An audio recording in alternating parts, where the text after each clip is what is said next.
So ಇನ್ನು ಚಿಕ್ಕಬಳ್ಳಾಪುರದ ಕಥೆಯನ್ನು ಹೇಳಲೇಬೇಕು. ಚಿಕ್ಕಬಳ್ಳಾಪುರ ಕ್ಷೇತ್ರಕ್ಕಾಗಿ ಹಗ್ಗ ಜಗ್ಗಾಟ ನಡೀತಾ ಇದೆ ಕಾಂಗ್ರೆಸ್ ಅಲ್ಲಿ.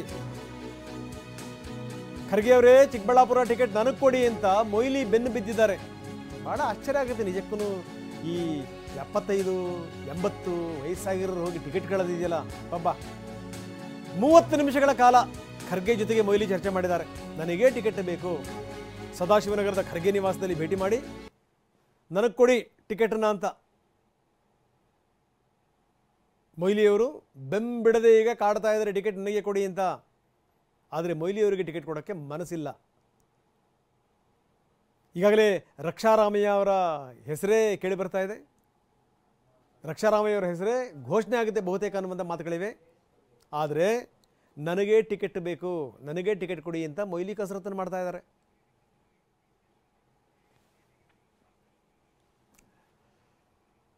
ಬನ್ನಿ ಇದ್ರ ಬಗ್ಗೆ ಮಾತಾಡೋಣ. ನಮ್ಮ ಪ್ರತಿನಿಧಿ ಪ್ರಸನ್ನ ನಮ್ಮ ಜೊತೆಗೆ ನೇರ ಸಂಪರ್ಕದಲ್ಲಿದ್ದಾರೆ. ಪ್ರಸನ್ನ, ಈ ಕಾಂಗ್ರೆಸ್ಸಿನ ಬಗ್ಗೆ, ಕಾಂಗ್ರೆಸ್ಸಿನ ಲೆಕ್ಕಾಚಾರಗಳ ಬಗ್ಗೆ, ಅದರಲ್ಲೂ ಈ ಕೋಲಾರ ಜಟಾಪಟಿ, 1-2 ಈ ಕಡೆ ಚಿಕ್ಕಬಳ್ಳಾಪುರ ಜಟಾಪಟಿ, ಅದೆಲ್ಲದ್ರ ಬಗ್ಗೆ ಸಾಕಷ್ಟು ಮಾತಾಡ್ತೀನಿ. ಆದರೆ ಅದಕ್ಕಿಂತ ಮೊದಲು ಒಂದು ನಿಮಿಷ ಹಾಗೆ ನೀವು ಸಂಪರ್ಕದಲ್ಲಿರಿ.